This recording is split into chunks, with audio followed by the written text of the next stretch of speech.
আমাদের পূর্ব ঘোষিত সিদ্ধান্ত অনুযায়ী আমাদের সমন্বয়ক মোহাম্মদ রাসেল এবং সহ সমন্বয়ক খান তালাত মোহাম্মদ রাফি যে ঘোষণা দিয়েছে চট্টগ্রামে আন্দোলনটি বটতলী স্টেশনে হবে, আমরা সবাই বটতলী স্টেশনে জমায়েত হয়েছি। জমায়েত হওয়ার পরে আমাদের এতদিনকার যে আন্দোলন টাইগার পাস মোড় কেন্দ্রিক হয়েছিল, আমরা আমাদের সেই স্থানে ছুটছিলাম। আমাদের মিছিলটি পর্যায়ক্রমিকভাবে টাইগার পাসে আসলো।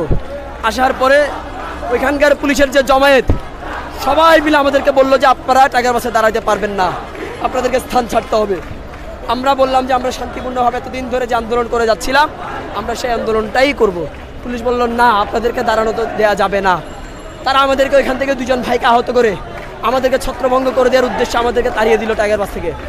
আমরা আবার সংগঠিত হয়ে আমাদের প্রথম দিন থেকে যে আন্দোলন হয়েছিল 2 নম্বর গেট মোড়ে, আমরা সেই 2 নম্বর গেট মোড় আবার আসছিলাম। আসার প্রাককালে চানমার অতিক্রম করার পরে পুলিশ আমাদেরকে ধাওয়া দেয়, পিছন থেকে পুলিশ ধাওয়া দেয়। এদিকে 2 নম্বর গেট মোড় থেকে পুলিশ সুপারের কার্যালয় থেকে এদিক থেকে শতাধিক পুলিশ ধাওয়া দেয়। মোট 300 পুলিশের মতো আমাদেরকে ধাওয়া দিয়ে রেল লাইনের দিকে নিয়ে যায়। শেষ পর্যায়ে আমাদের সহ সমন্বয়ক তালাত মোহাম্মদ খান রাফি তিনি আহত হন। আহত হওয়ার পরে রাস্তায় লুটিয়ে পড়েন। আমরা আর কি করব, পুলিশের হামলায় রাস্তায় লুটিয়ে পড়ে আমাদের মোট 3 জন আহত হয়েছে এখনো পর্যন্ত।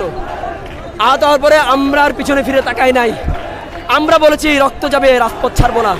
আমরা বুক চাপড়ে, না এটা পুলিশের আঘাতে নয়, এটা আমাদের ক্রোধের আঘাতে। আমরা রাজপথ ছাড়বো না, এটা ক্রোধের আঘাত।